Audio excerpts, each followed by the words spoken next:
हरिओम। आइए जानते हैं प्राणायाम करने का सही क्रम क्या हो।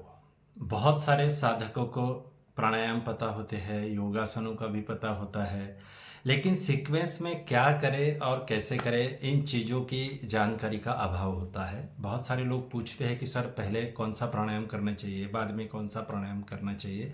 तो इसी के बारे में आज हम जानने की कोशिश करेंगे इस वीडियो के माध्यम से।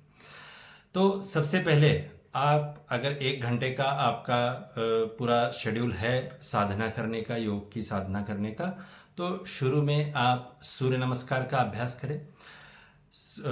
उससे पहले भी आप कुछ सूक्ष्म व्यायाम कर सकते हैं, कुछ जॉगिंग टाइप भी कर सकते हैं। उसके बाद सूर्य नमस्कार का अभ्यास करें। सूर्य नमस्कार के बाद आप योगासनों का अभ्यास करें। उसका भी एक अलग क्रम है, उसको किसी और वीडियो में हम डिस्कस करेंगे। आसनों के अभ्यास के बाद आप डीप शवासन ले लें और डीप शवासन के बाद प्राणायाम के साधना के लिए बैठें। प्राणायाम की साधना के लिए बैठने के बाद पहले कौन सा प्राणायाम करना चाहिए, बाद में कौन सा प्राणायाम करना चाहिए, ये भी बहुत महत्वपूर्ण होता है, जिससे आप उचित लाभ प्राप्त कर सके।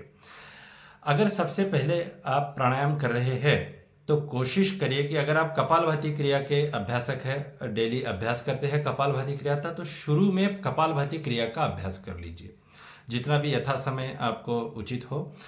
कम से कम 3 सर्कल आप इसके करें कपालभाति क्रिया के, ज़्यादा भी कर सकते हैं अपने समय के अनुसार। तो कपालभाति क्रिया प्रारंभ में करें।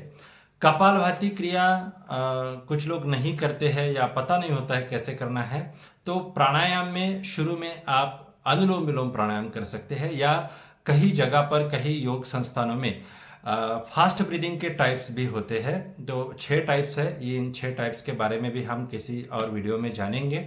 तो फास्ट ब्रीदिंग के टाइप्स अगर आपको पता है तो फास्ट ब्रीदिंग के टाइप्स को कीजिए। उसके बाद में जो प्राणायाम है, अनुलोम विलोम प्राणायाम है, भस्त्रिका प्राणायाम है, शीतली है, सितकारी है, भ्रामरी प्राणायाम है, उज्जाई प्राणायाम है, ये जो सारे प्राणायाम है इनका सीक्वेंस कैसे हो। 2 चीजें तो मैंने आपको बताई, एक तो कपालभाति क्रिया या फिर जलद श्वसन के टाइप्स, ये दोनों में से एक शुरू में कर लीजिए। उसके बाद में अनुलोम विलोम प्राणायाम का पहला अभ्यास, प्राणायामों में सबसे पहले अनुलोम विलोम प्राणायाम का अभ्यास करें, ताकि दोनों नासिकाएं आपकी बैलेंस हो जाए और प्राणायाम करने में आपको सुगमता हो। तो शुरू में अनुलोम विलोम प्राणायाम करेंगे। अनुलोम विलोम प्राणायाम के बाद आप भस्त्रिका प्राणायाम कर सकते हैं बीच में। उसके बाद आप शीतली सितकारी प्राणायाम कर सकते हैं, उज्जाई प्राणायाम कर सकते हैं। इनका सीक्वेंस थोड़ा बहुत आगे पीछे हुआ तो भी चलेगा, लेकिन लास्ट में आप भ्रामरी प्राणायाम का अभ्यास करें।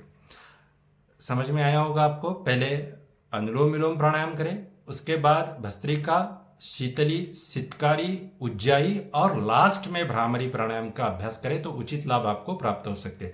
ध्यान में रखिए कि जब भी आप प्राणायाम का अभ्यास करते हैं तो थोड़ा सा मौसम का, समय का, आपकी फिजिकल कंडीशन का भी आपको ध्यान में रखना चाहिए। जो प्राणायाम आपके लिए अवॉइड है, प्रतिबंधित है, उन प्राणायाम का अभ्यास नहीं करना चाहिए। जो आपके लिए उचित है, लाभदायक है, उन्हीं प्राणायामों का अभ्यास करें। इसके लिए उचित योगा ट्रेनर का मार्गदर्शन लें, उन्हीं के निदर्शन में शुरू में प्राणायाम का अभ्यास कीजिए।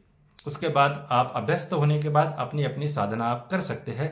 ध्यान में रखिए कि इसमें से आपको सूर्य भेदन प्राणायाम और भस्त्रिका प्राणायाम जो है वो आपको बहुत ज़्यादा गर्मियों के दिनों में नहीं करना है, और शीतली सितकारी प्राणायाम का अभ्यास बहुत ज़्यादा सर्दियों के दिनों में, जाड़ों के दिनों में, ठंड प्रदेश में इसका अभ्यास नहीं करना है। तो क्रम आपको ध्यान में आया होगा। अनुलोम विलोम प्राणायाम, उसके बाद आप भस्त्रिका सूर्य भेदन कर सकते हैं।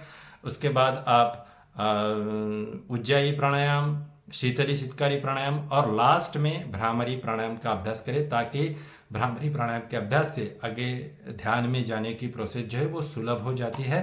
तो इसी सीक्वेंस में अगर आप प्राणायाम का अभ्यास करते हैं तो बहुत अधिक अंतरंग साधना के लाभ प्राप्त करने के लिए आप शारीरिक दृष्टिकोण से, मानसिक दृष्टिकोण से पूरी तरह से आप पात्र होते हैं। तो इस चीज़ को आप फॉलो कीजिए।